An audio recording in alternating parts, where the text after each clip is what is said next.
Good evening and welcome to the San Antonio Soccer Roundtable. We got the Canada USA game on right now as we get into our show, but we don't want to talk about that right now. We got more exciting things to discuss, mainly with our special guest here able to join us this evening, Coach Rankin for the San Antonio Runners. How are you doing? Welcome to the show tonight, Coach Rankin. I'm doing great. Thanks for having me. Absolutely. No, we're glad that we were able to make it work. We know it's kind of hard during the season, and you and I have kind of talked about maybe ways we can work on that moving forward, but we're glad we were able to get you on, and we're excited to talk to you about the matchup last weekend versus Alamo City. I know that's probably one that you guys are of course moving past, but also, too, looking forward to your guys' U.S. Open Cup qualifying match here coming up against the Celtic Cowboys. But Rafa and Harry both able to join tonight. Harry, I know you're watching that USA-Canada game as well. Are we going to be able to get through this show? With what? With that monstrosity, that dumpster fire going on in the background? There'll probably be some swearing and, but hey, that's a normal show, right?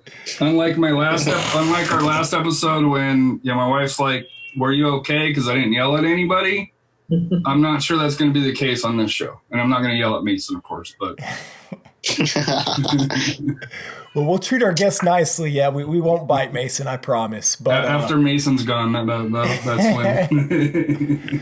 Rafa, too, weathering out the storm up there in Buda with us here tonight, man. You staying safe up there?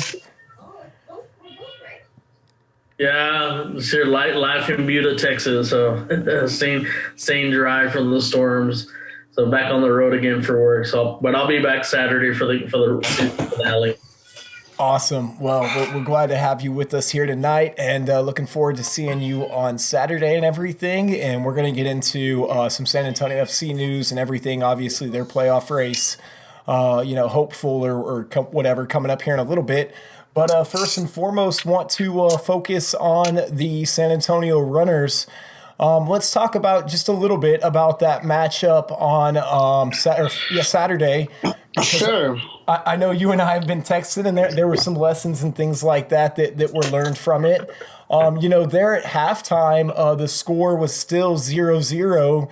You guys, just kind of by my rough estimates and what I remember there at halftime, almost 7 or 8 corners, alone there in the first half. So a ton of chances. What were your thoughts at halftime? What were you telling the boys there? Still 0-0. Well, the game wasn't over yet, of course, and they sure came out to beat us. I reminded everyone that we've got a target on our backs, and everyone comes prepared, ready to play us, and we need to be keeping that level of intensity 100% of the time, every time. We can't just show up and walk around and then turn it on for a little bit and then say, hey, we're good. And I think that after the game the weekend before, that's kind of how, we showed up ready to play. Well, and that matchup against Coyotes was a very physical game that we saw in that one as well. This one, it seems like it wasn't quite to the level of intensity by any means, in my opinion, just there on the sideline. I could tell you guys were kind of trying to work the balls over the top and stuff like that there kind of early on, and it looked like Alamo was doing a pretty good job at shutting some of those down. Did you try and make any adjustments as far as the attacking plan went, kind of coming out of the locker room there at the second half? Well, I'm still trying to figure out why we started doing long balls, because in the 3 seasons that I've been coaching, we don't work on long balls. We never have. And when we start going back to square one and doing that, that's an indication that there's something wrong. So at halftime, I did remind them, hey, that's not what we're trying to do. They've won the ball in the air. Their guys are just, simply much more bigger than us in the attack, and we don't want to be playing the ball in the air.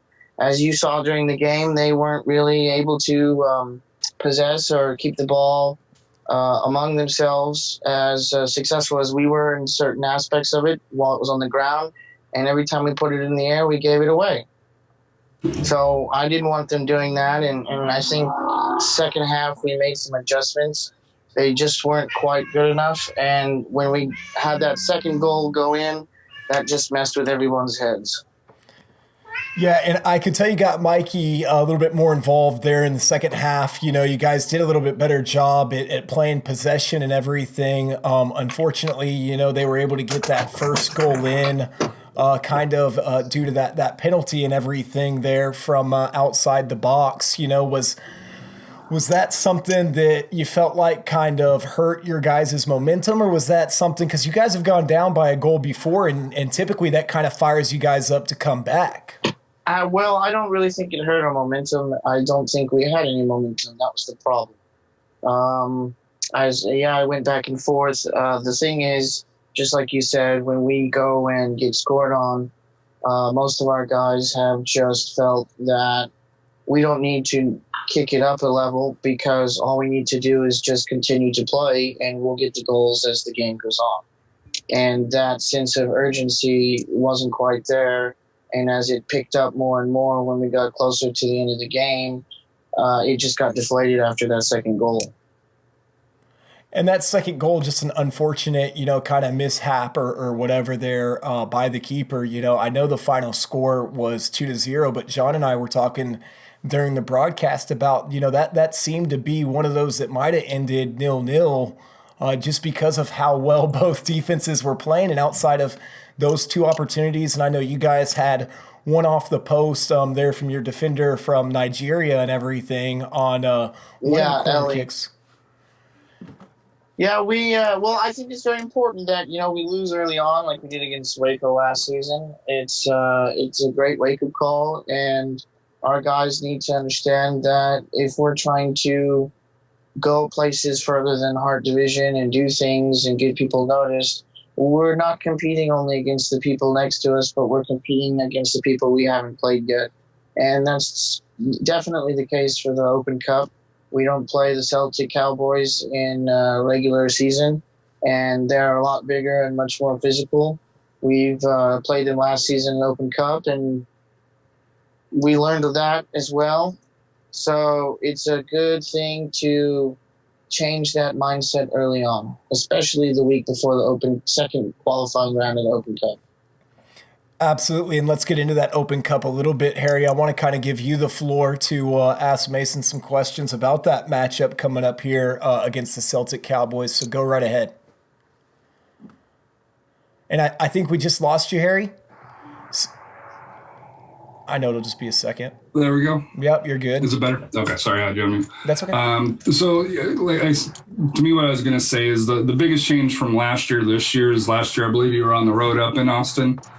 This year you'll be here at the UTSA practice fields there. How much of an advantage is that, you know, playing at home compared to going on the road, even up in Austin where, you know, it's what, an hour drive, you know, hour and a half, 2 hour drive. How much of that is an advantage for you guys?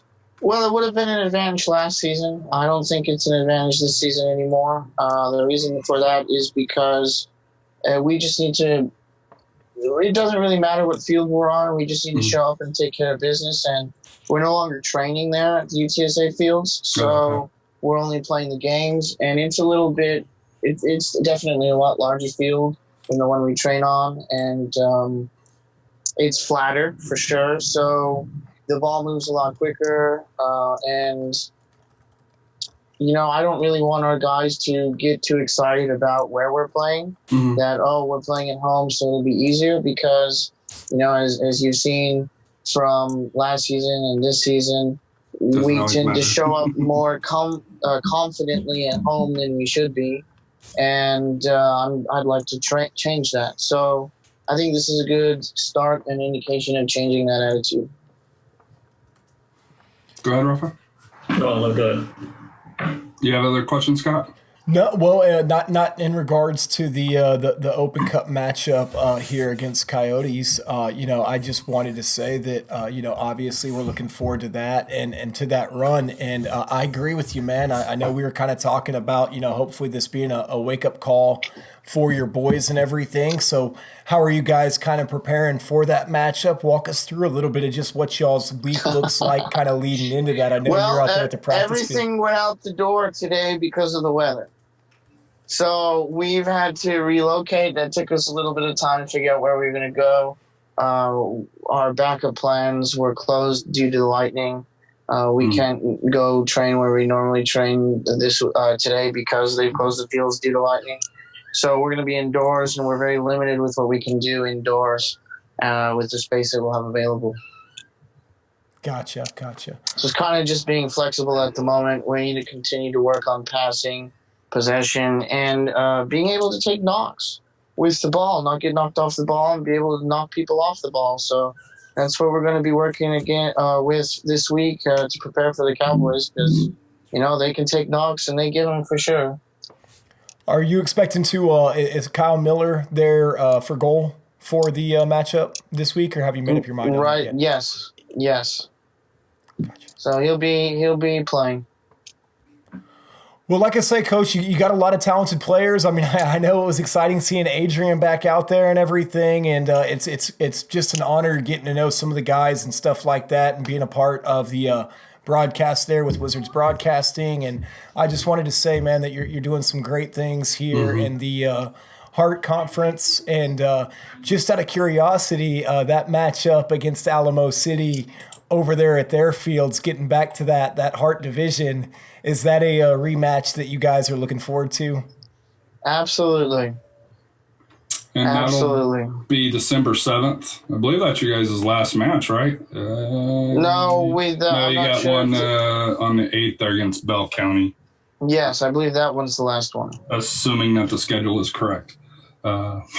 Yes, assuming that's correct. It should be correct on our social media. Okay, yeah, I'm looking at the UPSL site because it's an easy way to go through here. But one question that I had on the schedule, and I guess it's kind of a pet peeve of mine. I know the San Antonio teams have played 4 teams.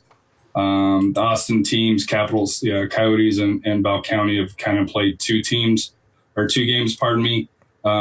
With the schedule, it seems like it's, on a week, off a week, that type of, that type of schedule here. Well, Has that made life a little bit more difficult for you guys? Absolutely. And we are definitely going to see how that affects us before the Corinthians game on November 9th, because we've got 2 byes between the Open Cup game this weekend and then. So it's we're just trying to keep the guys playing as much as possible, as long as they possibly can. We're a little bit disappointed with the lack of teams in the Hart this season. We're sure that'll pick up in the spring. But, it is kind of off-season for everyone in the semi-pro and amateur leagues because of college and everything. So most of those guys went and played college, which we're happy about. So no complaints there. Has that presented a challenge, though, for you in terms of, trying to put that best possible product out there for that Open Cup run? No, the biggest problem with getting together a roster for Open Cup is getting everybody's birth certificates and international clearance forms before September cutoff date with U.S. Soccer, when we don't even really have a team at the moment. Don't know who's coming back. Don't know who will be able to pick up. We've had several players that are on that roster drop out, unfortunately, and we can't add anyone else on them. People who showed up because, they moved to town, or they came and tried out in the summer and they couldn't make it here until this week, literally. So that's the biggest issue in the qualifying rounds. Is there, not to get the side subject, but is there any reason why they do it so early? Because you got qualifying starting basically at or before the finals even played. I know that happened last year where you had qualifying before the final was even made. I think this year it was, it was right at that same time frame. To me, I think it would be more of, an advantage to where maybe after the first of the year, and I know you get into a little bit more weather related, kind of conditions, at that point. But I think at that point you could put together a more truer team, because, unfortunately, once a player's locked in, they're locked in, and we've seen some teams have to forfeit, down the road, or due to that. So to me, that's one thing that I'd really like to see U.S. Soccer or the Open Cup changes. Instead of having the qualifying start this early, maybe try to do it, closer to the tournament if possible. Well, I think that the reason they do the qualifying round so soon is because they want to get as many amateur teams in as they possibly can, give them an opportunity to play. And in order to do that and meet the first round in May is, hold on just a second, it takes some time. And, the more time they have, the more people can play. That's my understanding. With the UPSL getting spots next year, I believe it's up to 8, and I know they've got to figure out how they're going to allot them. Does that kind of change things for you, where it's more like I'm assuming it's going to be more like an NPSL type setup, where depending on how they set up, if it's a conference winner or making the playoffs, does that change things for you guys as far as how you guys look at going forward for the Open Cup? Well, we'll have to see. I'm not sure UPSL has figured that out yet. And for someone like us who has been in the Open Cup qualifying rounds, I'm not sure how that would apply for us or what their credentials would be to pick them. So we'll just have to wait and see and, figure out as we go. Well, I know we're excited to cheer you on for that Open Cup run and everything. And, I know the guys and the team, thank goodness y'all have that to play for right now as well with the scheduling stuff. Absolutely. Yeah, you talk about some bye weeks, man. At least it's giving you some competition. Right. We're real excited about it. We're going to have it live streamed, of course, on YouTube and on Facebook. And it will start at 7 p.m. this weekend, not 8. Oh, okay. 7 p.m. kickoff over there at UTSA Athletic Complex at the Recreation Fields. Coach Rankin, as always, thank you for coming on. And again, just like I say, great job with everything that you guys are doing there with your program. And just happy to watch y'all continue to grow. Thank you. Greatly appreciate it. And soon we'll be releasing some merchandise, so keep an eye out for that. Hey, new swag. Exactly. We're real excited about that. That's awesome, man. You guys do a great job. I know the match day posters were a really cool thing that you guys do during the spring season and stuff like that. Like, I'm serious, man. It's like top notch, thank you. Man. I appreciate it. I hope you like our little commercial promos. Oh, yeah, they're kick-ass. Well, we'll keep an eye out. No, I was just going to say we'll keep an eye out for the next banger of the week, man, and keep doing stuff. And we're here for it. We're behind it 100%. Awesome. Well, thank you, guys. I know we greatly appreciate it. The boys definitely do, and they love the coverage, and especially now that we've included interviews after the games as well. So you guys are doing a great job. Thank you for coming out as well, and the coverage is great.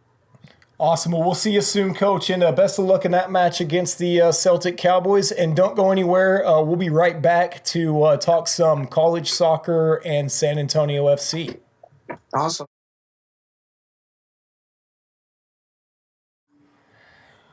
Well, that was Coach Rankin from the San Antonio Runners. Always a pleasure to have him on the show. And, like I say, that matchup there versus Alamo City definitely didn't disappoint. And I know that's going to be a fun one there towards the end of the season to see that rematch here on our side of town. I know Coach Rexroth was saying on the broadcast he figured you were probably pretty excited about that one, Harry, and that you would probably be out there just because it's over here by our house. So...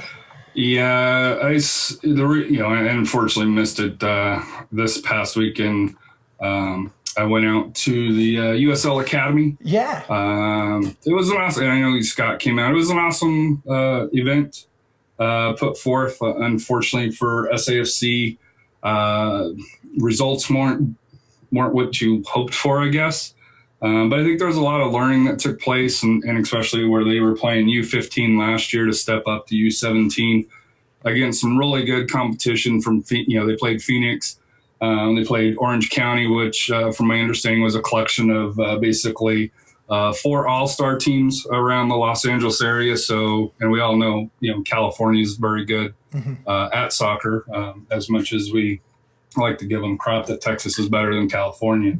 And I thought they were a little bit unlucky against the Breakers. They were up 2-0, got a red card. I want to say it was around the 35th minute, somewhere around there. and unfortunately ended up losing 3-2. So they were one of two teams, unfortunately, to go over the weekend without any points. The good news is all this was for seeding. So obviously that's going to put them down probably lower on the seeding when it comes to playing the national event. But that national event's, I think, in the spring, so they got plenty of time to learn and develop and to me, mature a little bit, because you could tell a little bit of size difference. And I think in talking with you, Scott, that that age, and I guess Rafa can probably speak to this a little bit more. Going from U15 to U17 is a pretty big step up. That's two age groups. You're playing against sophomores and juniors, and I'm sure these kids are 8th graders and freshmen, and they haven't developed yet. But it's a good experience because now they know what it takes to play against those teams, and I think they have enough time to prepare. And you never know. I mean, some of them were close results, and I think they may turn some things around once they go to that national tournament. Yeah, that Breakers game, I know you got to witness, Harry, a lot more of the action. You were out there, for a lot of the day on or the evening on Friday, and then most of the day on Saturday and Sunday or whatever. So all is forgiven, man, for not making it out there to the runners game. Yeah, Anna was all like, "Dad, we've done soccer all day." I was like, okay. But I thought it was interesting, and I ran into Tim Holt on the way out there, or whatever, and he mentioned about playing up, and to your point, especially that first matchup where they got bodied a little bit more, and the result was a little bit more one-sided than what we saw there against the Breakers, but just about the size difference and the physical difference between the age groups. But I thought it was pretty neat because he mentioned that they had 10 players on their current roster that were a part of the academy from the very beginning. So this was kind of that full circle moment almost, for about 10 of them or so. And let me know that they've got about 5 players right now within that academy system that they're training with the first team right now. Obviously, Leo Torres and Jose Gallegos, a couple of them. But a few other players that we may see here soon from the academy program as well. So I thought that was pretty exciting. But just watching them play against the Breakers, I thought it was interesting just the difference between how good some of those kids are versus what you see out there at just some of the regular, classic games or for that age group. Because a lot of those kids, they knew the fundamentals. They had the fundamentals down. They were already working on the footwork and the skills and the runs, and just they've got the fundamentals. So to see how far some of those kids have come from where we were watching them, a couple of years ago and stuff like that when they were still younger, I thought was pretty neat to see just how much they've progressed, because I know the results weren't probably what they wanted, but seeing them play in that game against the Breakers, they looked like a really strong group of 15-year-old kids, to your point, Rafa, 8th graders and freshmen. Oh. What happened, Harry? Canada go up 2-0?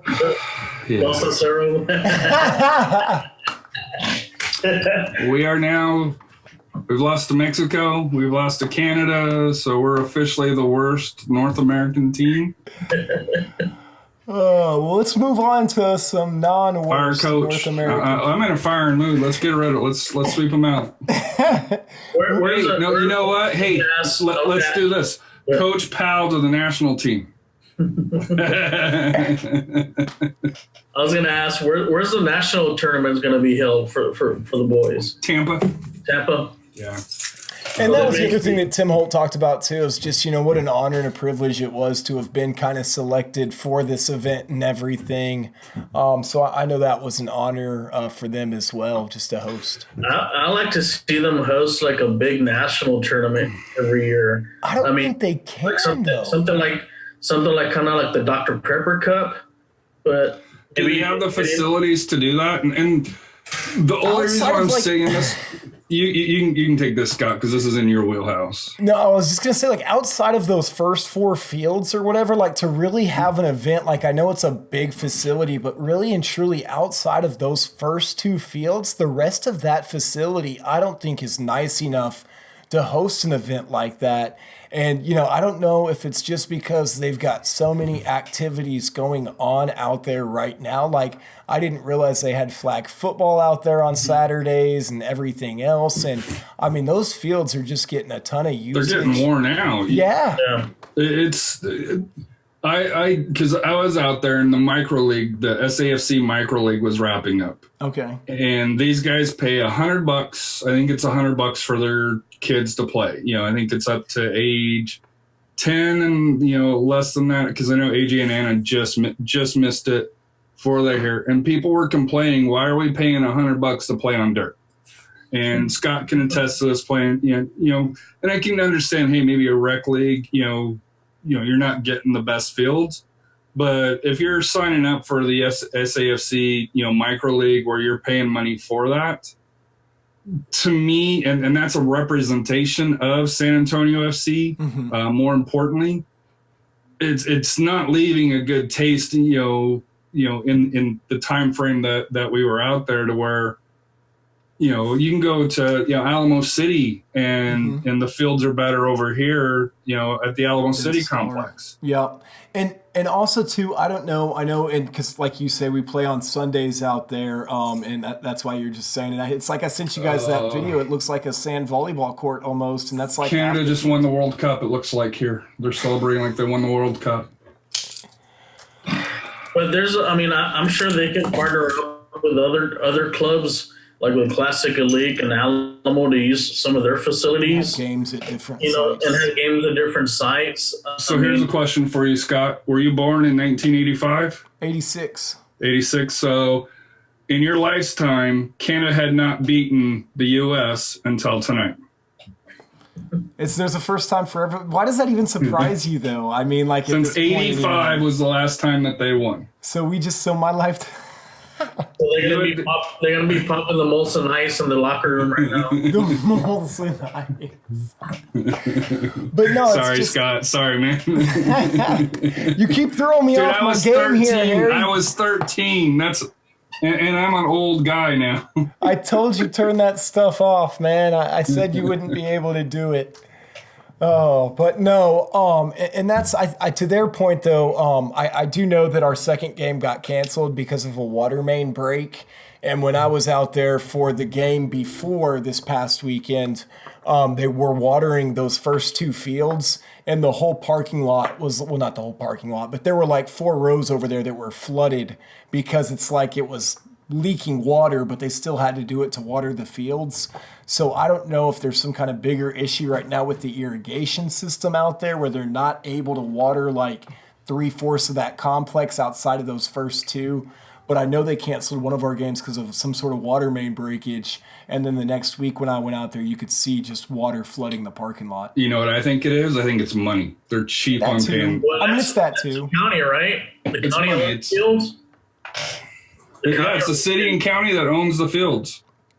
Yeah, so that's like a bad thing there. I mean, if I was San Antonio FC, it's like, hey, look, we're trying to look good for a tournament to hopefully attract more people for another or future one. I mean, it's just more tourism and business, revenue coming into the city, and to have a field look like a sand pit and all that is embarrassing.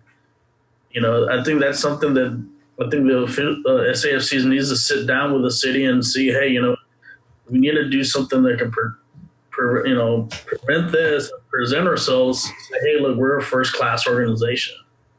But are they, though? That's that's, well, I guess I'll save that for down the road. Save that for the off season, Harry.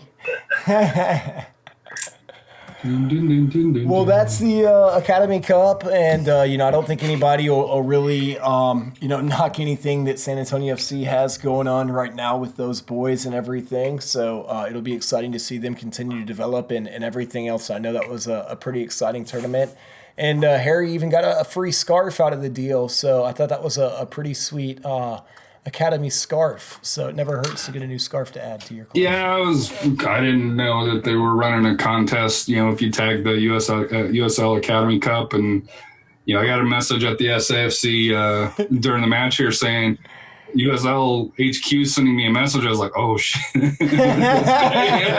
What tweet did they see? What tweet? Hey. We have to book your season tickets. You can't come to any more games. So I was all like, okay, what did I do now? How do you get banned from the stadium when it's an away game? It's like with the movie Friday, you get fired on your day off. I'm going to get banned, not even on game day. Match day. Well, we do have a couple of results from the local college scene as well that we definitely wanted to highlight. I know I have the result pulled up here for the UIW women's team who won 3-2 in overtime over Houston Baptist. Rafa, I know you're kind of familiar with the area in general. Are you very familiar with that Houston Baptist program at all? Or yeah, they're still kind of an upstart because I know they are now new to D1, especially in the South Lane Conference, but I'm sure they recruit heavily in that Houston area. I'm sure some of their core players are from that Houston, or especially like the Woodlands and so forth, where they have good club soccer there. But I wouldn't be surprised if they have some international players like like what UIW and UTSA has. So yeah, but that's a good result for UIW. I know the women are starting to they're starting to gain some momentum in that conference, and hopefully it leads to big things to them. Maybe even win the conference tournament. Yeah, and Keely Alaya, definitely one of the highlights there for them. She had 2 goals in this matchup as well. She had a penalty kick goal that at the time put them up 2-1 before Houston Baptist came back and scored a penalty kick themselves. But then she was able to score there in overtime to win it for UIW. So another good outing from her, and she just continues to impress. So. Harry, I know there was another women's soccer team here in San Antonio that got their first conference win. Tell us a little bit about that result. Yeah, that was UTSA. They've had a little bit of a hard luck actually this year. Looking at it right now, they're 1-4 in conference play. But if you look at their matches, they've lost by 1 goal. In pretty much every conference game. They started out at home against Middle Tennessee, lost in overtime. I think you and I were out at that match for that here, and then they played Rice and North Texas, lost 1-0 to each. But this week here, this last week, they went on the road to Florida Atlantic, lost by 1 goal, but they were able to win a game against Marshall in Huntington, 3-2 in overtime. It kind of sucked that they went to overtime because they gave up another late goal for that here. But, the reason why we want to kind of point them out is for this year, October 17th, they play Southern Miss. And then October 20th, they play Louisiana Tech for the last 2 home matches. And then, of course, they finish the next 3 on the road here. So been kind of a tough year for them here, a little bit unlucky, whenever you're losing by 1 goal. You're in the game, but things either aren't going your way or along those lines. And I haven't watched every game, don't get me wrong, but like I said, so Southern Miss is also sitting at 1-4, and then La Tech is at 2-3-1 in conference. So looking at it, it's 2 winnable matches, but they should be fairly competitive for that here. But like I said, here it's just it hasn't the year hasn't been kind, and of course with the conference tournament coming up after that. So but please go out and support the UTSA Lady Runners. Like I said here, this Thursday and Sunday for that here. So they could use all the support for these last 2 matches to see if they can kind of climb up the table a little bit. And I know UIW is away for the next couple weeks as well before they come back home. So I know I'll be out there for another match for the UIW ladies as well when they come back to San Antonio. Taking a look at Trinity here, they won their last matchup 2-0 there versus Centenary from Louisiana. So they too actually have a pretty rough road schedule here coming up. Their next 4 all on the road against Southwestern Texas Lutheran, who they had that big win over JWU out of Denver and then Colorado. So a little bit of a road schedule there for the Trinity Tigers as well. But excuse me, we'll keep you guys up to date with all the action that's going on as far as the home matches go for our college soccer as well. But I know this Saturday. Before we get into there, we do need to touch up on the UPSL to clean it up. The Alamo City, of course, won. However, there was another match that night. The San Antonio Corinthians drawed Capital City. So right now, with 4 matches played for the San Antonio teams, Alamo City and San Antonio Runners are tied with 7 points. Alamo City is plus 21 goal difference at this point for that, and the Corinthians are at 5 points. Reason why that's important here is I did get confirmation here. It looks like only 6 teams are going to be making the playoffs here, the top 2 from each conference. So in order to make the playoffs here, you need to make sure that you're either in spot 1 or 2. And looking at the other conferences, it looks like that the winner of the Heart is probably going to be seeded 3rd, assuming they're going through there. And then, of course, that would make the second place finisher most likely 5 or 6, where you're going to be having to go on the road to start out. So and like I said here, I've already started kind of an article on the playoffs coming up here. It's just so hard right now with the unbalanced schedules. Just within the Heart, and then even with the others, in the North, there's some teams that's got 4, some teams that got 2, and some teams that got 3. So it's real hard to kind of start putting in the schedule. And just looking at it, the schedule actually goes all the way till December 22nd. So which is kind of crazy to think, for that here. That's just with the last end of the schedule, like the last San Antonio team plays. The Runners play on the 8th. Alamo City's last game's on the 7th. But the Corinthians is on the 14th. But you got teams playing all the way through Christmas, and that's not even talking about the playoffs. So that's going to be an issue that we'll have to discuss. Of hey, you're going to have a month off before playoffs start. How is that really? Last season for the Runners as well, where they had that double bye kind of, which was. And you can't guarantee the weather too, because you never know, it can be unpredictable there. And especially it's the northern schools, Bell County, Austin's kind of similar to us, but you get up to Waco and stuff. Temple, or I guess Temple and Killeen area there, it gets a little bit, it's a little bit colder up there than it is down here, and you can get affected. Get a little bit more affected with it, but that's for another day. But as far as for UPSL, like I said here, and I've kind of talked to Matt about it. He said the schedule wasn't ideal for it here. They are looking at ways to kind of things. As we know that there was last minute changes and stuff and some scrambling. So it'll be interesting. I think the spring will be a lot better. It seems like the spring, as even Mason mentioned, seems to run a little bit smoother. There's more teams. The fall is the one where it kind of struggles a little bit more for that here, trying to get teams and schedules worked out, because you got football to worry about as well, which in the spring you don't typically have that. Yeah, especially with some of the teams, using the fields and stuff like that for that. So we appreciate the UPSL update, and it's a close race, and like you said, that goal differential, obviously such a huge factor because of the one matchup so far. But that's going to come into play towards the end of the season. I have a feeling as well for that second place spot. We did have a question here, and you might be able to answer this here, Scott or Rafa. Matt Gomez on Facebook asked, does Alamo Colleges have teams? I know Northwest Vista does. Do we know if any of the other teams, I think there's one downtown, one on the northeast side. Do we know if they have teams as well? I know it's intramural. I know Northwest Vista has a team.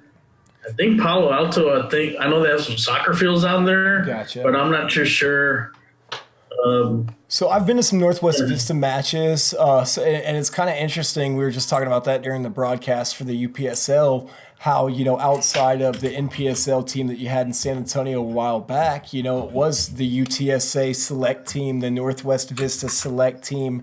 Now with the UPSL growing here in San Antonio, you've kind of created another platform for some of those teams, and just kind of neat to see that transition. But some of the Northwest colleges or some of the Alamo colleges do have club teams where the kids will pay to play and they'll scrimmage against other select teams or whatever.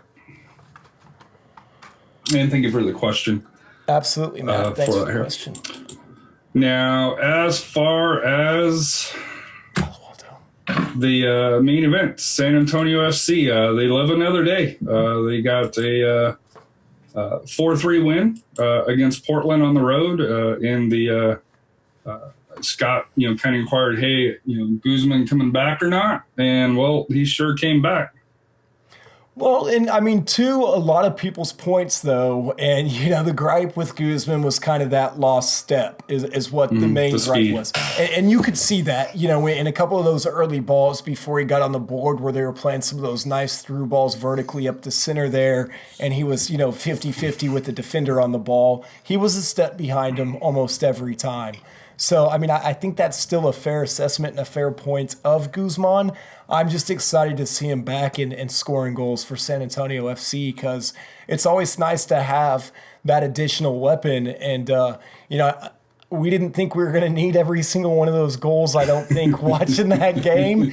And then we ended up needing every single one of those goals for that game. So it kind of worked out to get the 3 points and stay alive. But we'll get into the end of that match here in a little bit and some of the yellow card situations and how that's going to play out for this last game here of the season. But Rafa, what were your thoughts? I know we were all kind of up there at I-10 Ice House and shout out to them for putting the match on the TVs and everything for us last minute so that at least we could watch the game together. What were your thoughts there, man, from the game, from the first half, or just what were your takeaways? I guess you can see Chano when it kind of determined. I think this was his game to shine. It was kind of like a make or break, to show Coach Shea, you need to put me in and more. And I wish they would use him more, especially with Frank. I think that'll be a little deadly combination. Maybe that's something maybe they can do for the next game. But, I mean, when he needed to put the ball in the net, he put the ball in the net. And I know he's lost a little step, but he's a crafty player. He'll outsmart you, and that's what he did on those goals. He outsmarted the defense and took advantage of it. Restrepo had an excellent game, another excellent game with his, sending passes down. He had, I think, a couple assists. And he was on the team of the week with. So we had two players on the team, which I don't know if that's happened before. But I can't think of a time that's happened in a long time. Now, I don't know about before. That'd be a great question for Preston or Luis. But speaking of Restrepo, Harry, I want to kind of ask you because it seems like he's been pretty hot here lately compared to some of the concerns I think a lot of us had at the start of the season. What has your evaluation of him been kind of from beginning to now, or what are your thoughts on the way Restrepo's been playing as of late?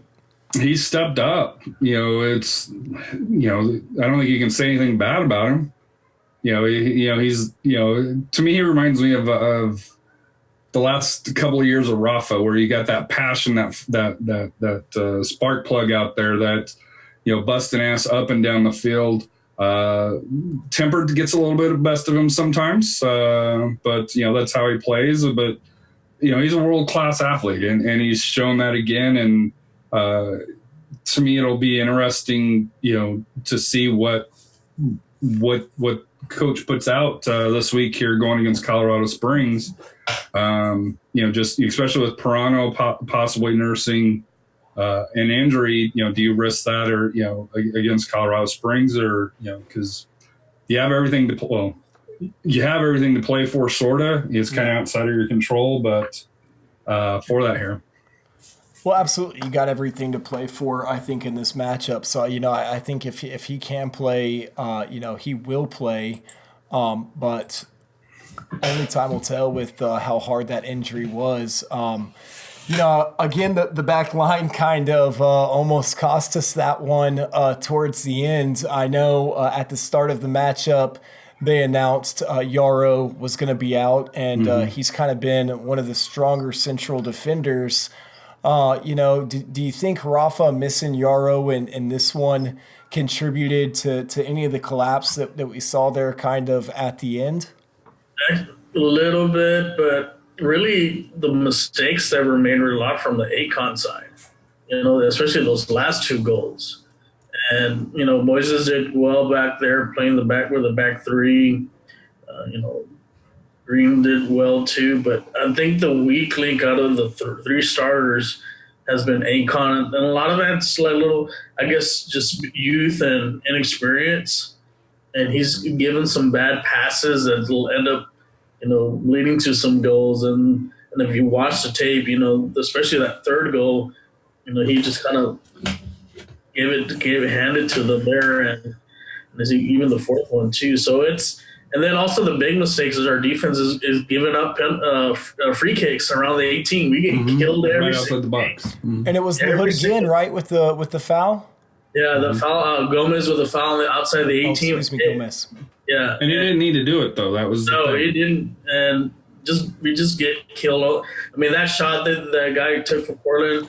I mean, I don't think not even Keylor Navas would have stopped that shot. That was just a perfectly placed shot. Well, it's up for goal of the week. So yeah, so it's probably going to be the goal of the week. Actually, there's a guy from Tulsa that did a bike. So okay. to be honest with you, the bike is pretty good. I'm not going to lie. They didn't have Guzman's chip from like outside the box. It wasn't That's a nomination. the one I was disappointed on. And I know, especially because you're talking about Barnaby was probably 60 yards away. Mm-hmm. And to put it on there and then, for Guzman just to tap it over.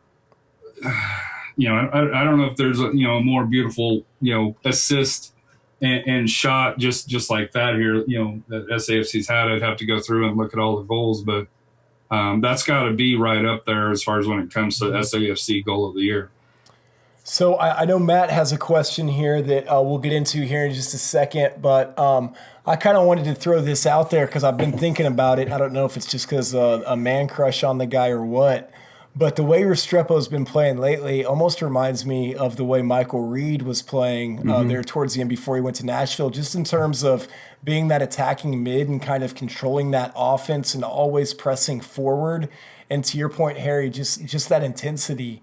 And I think that's something that we've missed a lot since his departure. So I am excited to see him playing well. But to Matt's question here, and I know it's kind of the discussion that we wanted to get into for the remainder of the show, and there's a couple factors to consider.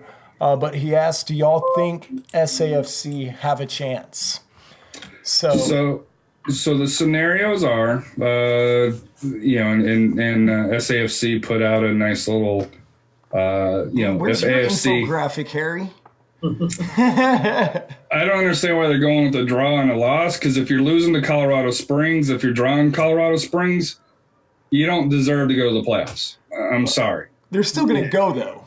So they have to put it on there because they can't just turn down the flight and say we'll decline. They should. They should. But unless they put a bunch of voodoo and We'll get to whether or not we think they're going to show up here in a minute, but first things first, they're first. If SAFC wins, and that's the only one that I'm going to go over because SAFC has to win. If they don't win, they don't deserve to go, and I'm not going to even acknowledge the who all others. has to lose. And yeah, because basically, if they draw, basically LA Galaxy has to lose. But in my opinion, if LA Galaxy loses or draws, that's the easiest path that we've talked about here, is they have to drop some points. Mm-hmm. The other one to kind of look at here, and I forget who posted it on Reddit, New Mexico, since I want to say it was, they have the easier round, right?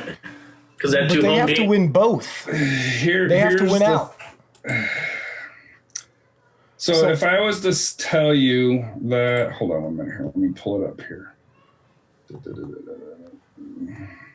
Because those are kind of the two paths that I feel like are equal. The New Mexico winning out because they can't get 4, they've got to get 6 if SAFC wins, right? We're still talking about that.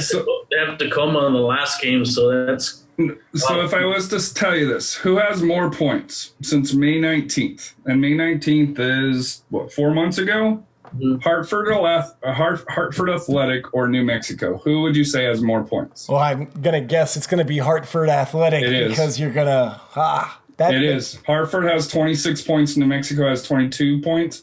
The reason why New Mexico's, and this is no disrespect to them, but the reason why they're thought of, hey, that they're a contender is they got off to that really good start and they had that Open Cup run. But if you really look at their recent form, their form is just as poor, if not poorer, than ours. But that's why I think that's another equal chance. And I forget who Correct. pointed it out. It wasn't me that came up with it, but they would have to get 6 points. I thought it was 4. They would have to get 6. They have to get 6, to advance. So we have a couple in. So does SAFC have a chance of making the playoffs if we win on Saturday? Absolutely. I think there's a good chance that SAFC makes the playoffs. But I think the bigger question, do we think SAFC has a chance in the playoffs? Because we talked about last week on the show, one and done, another one and done playoff season and what that means for the organization. So do we think SAFC has a chance once they're in the playoffs? What does that look like in terms of potential opponents, Harry? I know that was something you had kind of gandered. Yeah, so, potential opponents is still kind of up in the air because there's just so much volatility right now. They would obviously play in the play-in round. Right. Now, if El Paso lost 2, and it doesn't look like because they're beating Portland right now 2-1, right, almost at half. If Austin Bold lost their last 2, if the Galaxy lost, if New Mexico lost, theoretically they could go pretty far up in the table to where they could possibly host a play-in game. It's not something that I think that's going to take place. So if they don't, then you're probably looking ideally, and this is to me I think San Antonio's best chance. If Austin could finish in the 7th spot and San Antonio finishes in the 10th spot, then you're looking, or 8, 9. If we'd have to go up to Bold Stadium again, which has been a house of horrors for San Antonio teams all year, from SAFC to the Athenians. To me, like I said here, that would be one where I would love to be able to see if San Antonio would travel up there for a play-in game on a Wednesday, which would be next Wednesday. That's the other thing that you have to look at. If they do make the playoffs, it'll be a play-in game next Wednesday.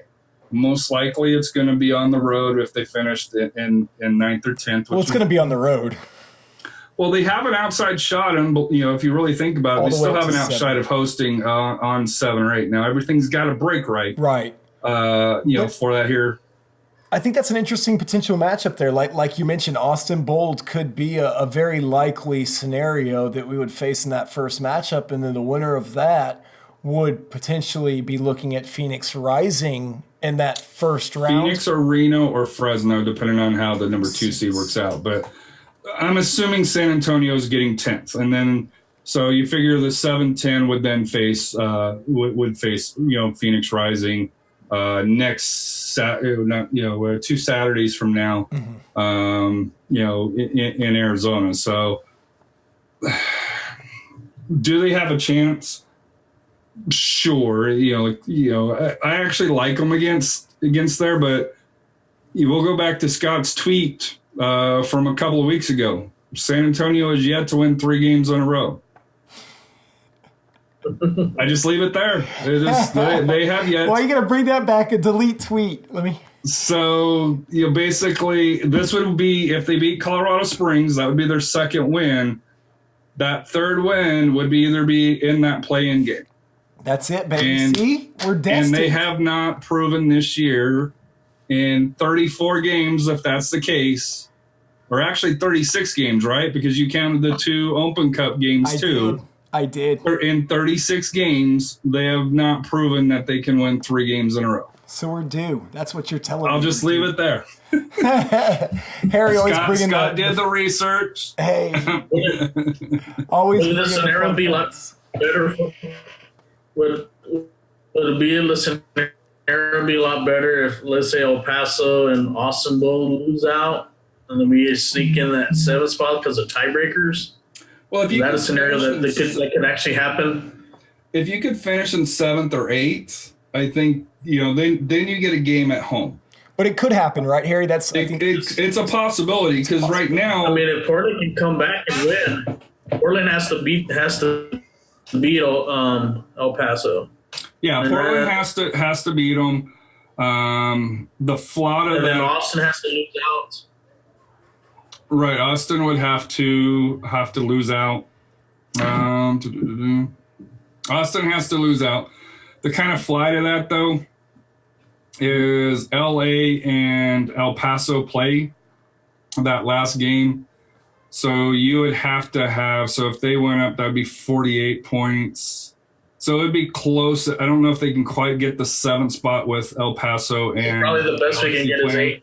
His 8th is probably the closest that they can get, for that, which, to be honest with you, Austin plays 2 away games, and they do not play well on the road. Now they play at Tacoma, and then they play against Real Monarchs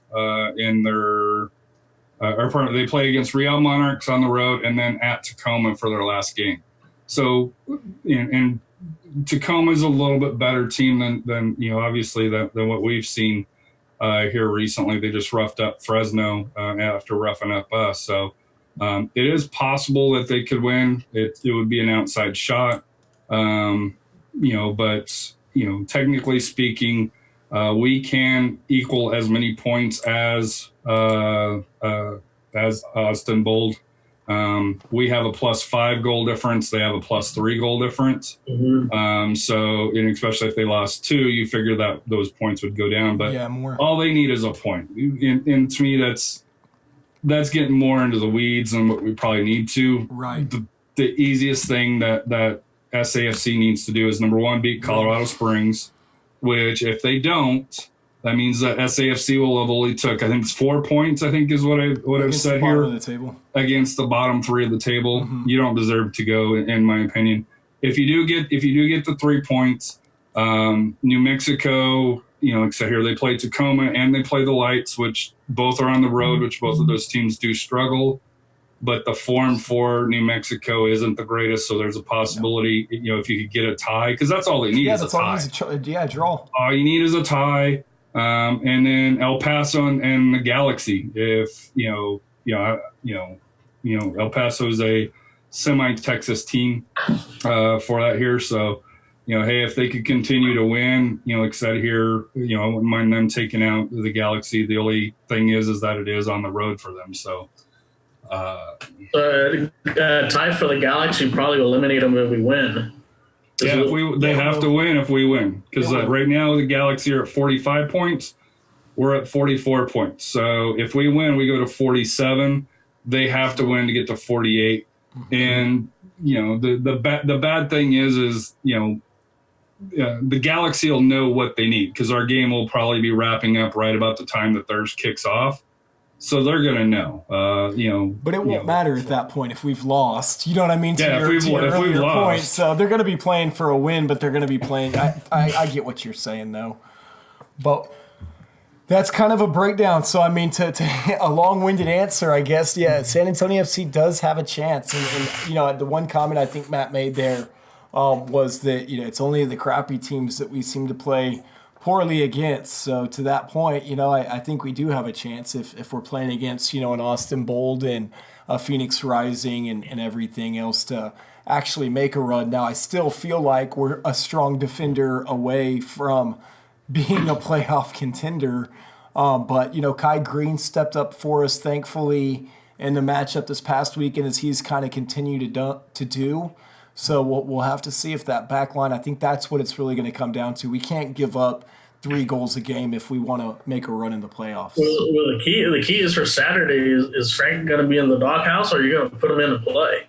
That's kind of my concern right there. So let's that's a perfect I think question to kind of wrap the show up on and everything. Harry, I know you kind of had some thoughts on this, so let's what do you think, man? Is Frank Lopez in the starting 11 here in the matchup on Saturday? Better be.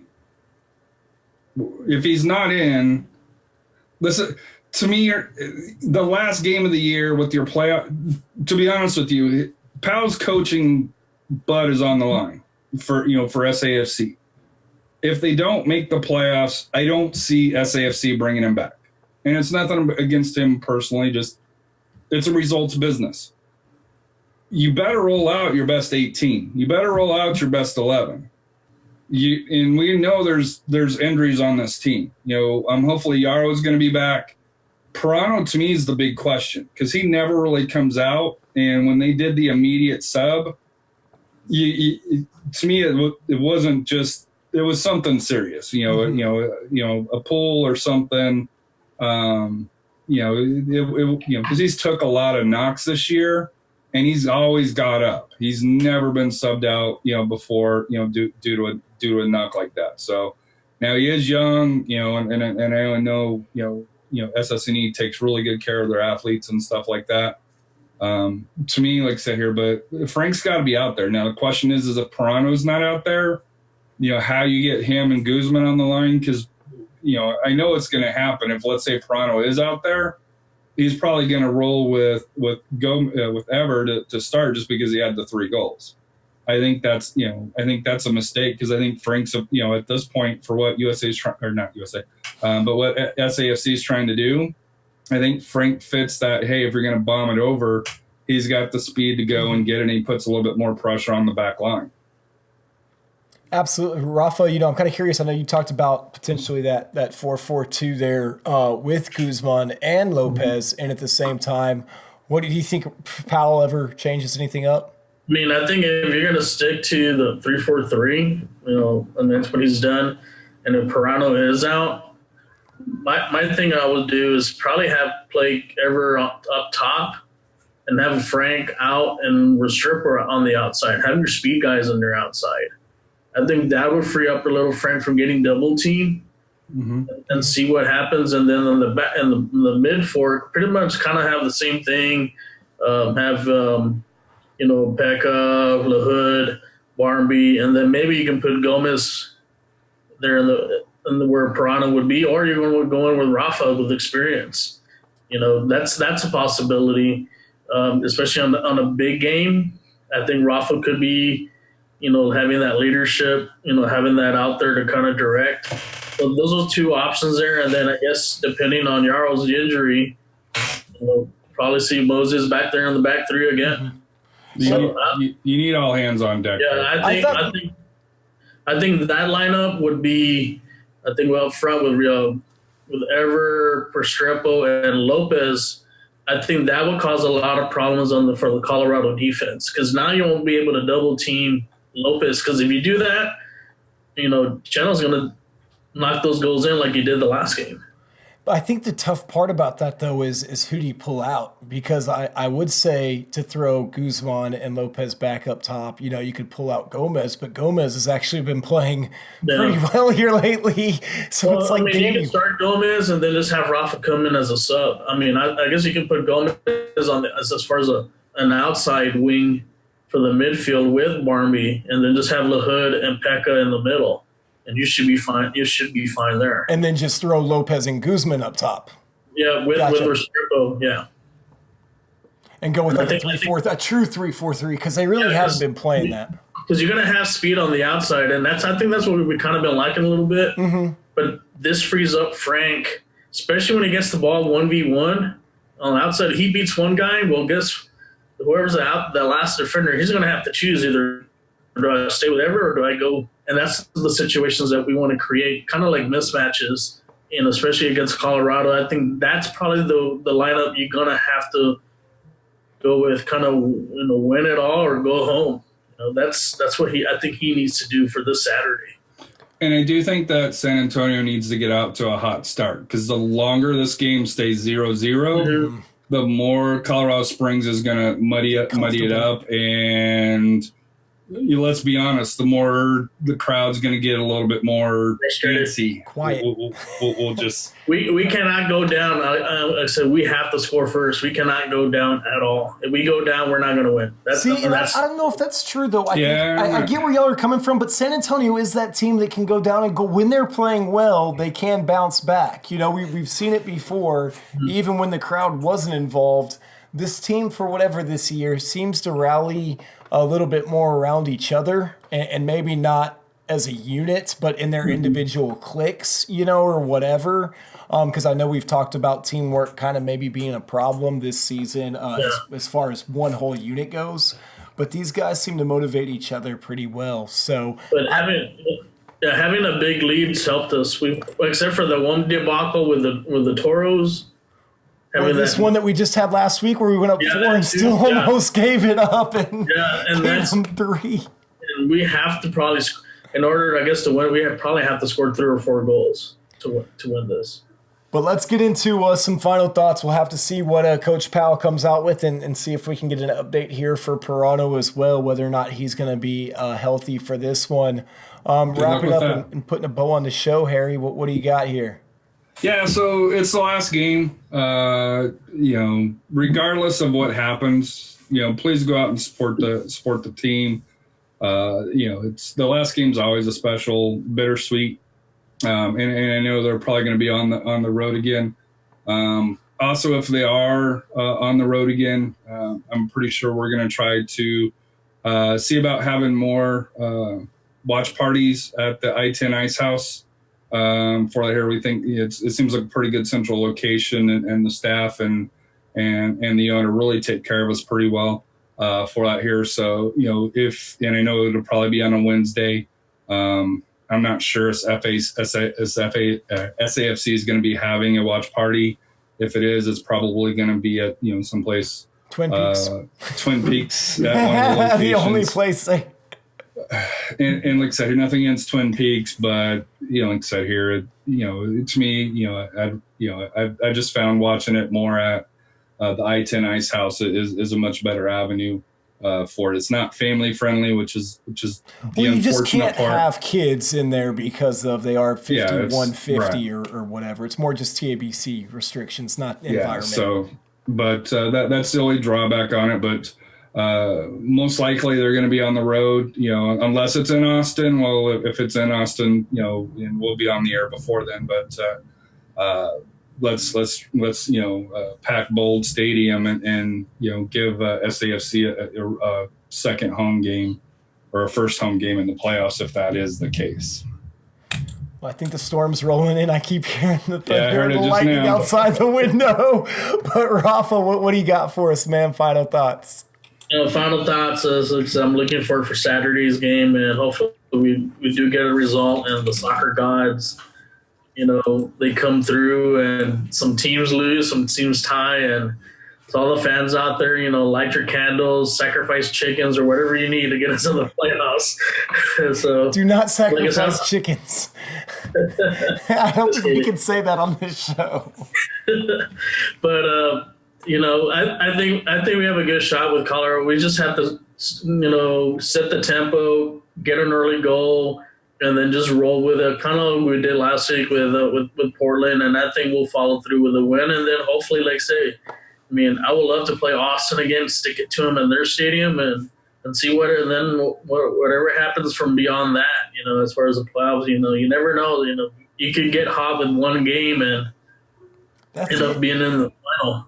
That's that NFC teams that do that. They have 20 in a row. Yep, 3 in a row. So, five in a row. And I think that's why, though, you want to make the playoffs as a fan, right? Because if you have a chance, if you're in, you got a chance. So it's why Cowboys fans get excited every year, even though we suck. But my final thoughts here for this show. I can't believe you brought up the Cowboys, man. I have two, actually. I do want to give a huge shout out to North Texas SC, who did advance to the USL League One championship in their first season. I think that's a huge accomplishment. Obviously, the affiliation with FC Dallas doesn't hurt in terms of talent acquisition and everything else. I realize it's not like it's a true independent club or anything.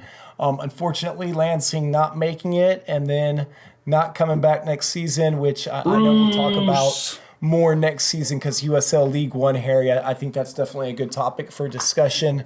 That is an interesting topic. I will not be traveling up to North Texas for that matchup, but I do want to say, good luck to North Texas SC and great job at least representing the great state of Texas and USL League One in that first season. So I'm wishing those guys. I have one final thought, and it's not my final thought. It's from the legendary Sam Dorr. It says the top league in our country admits teams based off the balance sheet of an owner, not club performance.